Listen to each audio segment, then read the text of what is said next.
Well, as far as pricing was, it was always knowing what the competition was doing and then lower your price so that you could beat the competition because that's what attracted people. You had price shoppers and you had to make them happy so that they would come to you.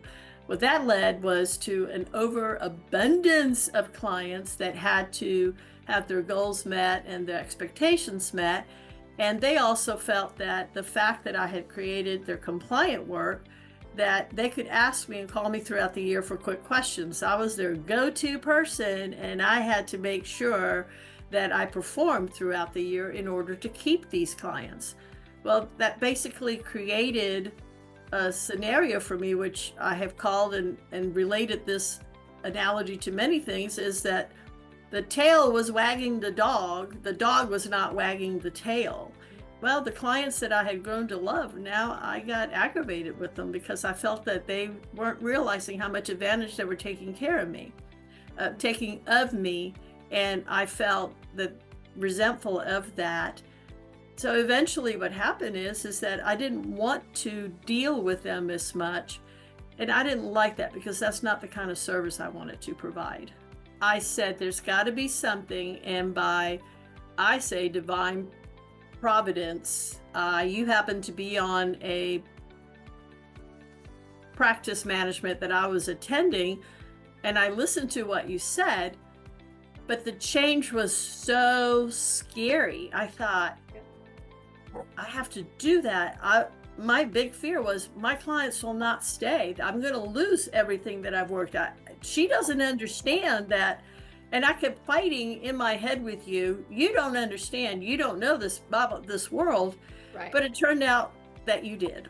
Okay, it's true that you're not an accountant, but you do know sales. And our best thinking only got us better at tax return preparation, but not at making a profitable office. So our best thinking only got us even more clients. Uh, I, they call, I can win the sale, but it didn't get me to stop working 18-hour days and being exhausted and having to have super recuperative time after tax season and everything.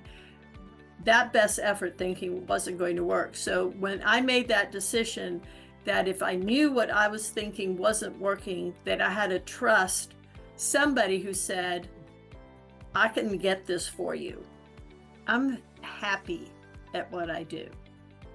I enjoy going to the office and getting stuff done. And when I get an email from somebody requesting, it's not Right. no, it's more of an opportunity, and I'm enjoying that part of life. And I'm also choosing, like tomorrow, I'm closing the office early, and I'm meeting some friends, and we're going on a long bike ride. We're going to do 22 miles, I think, tomorrow at a Oh, beautiful spot, and then we're going to go out to eat.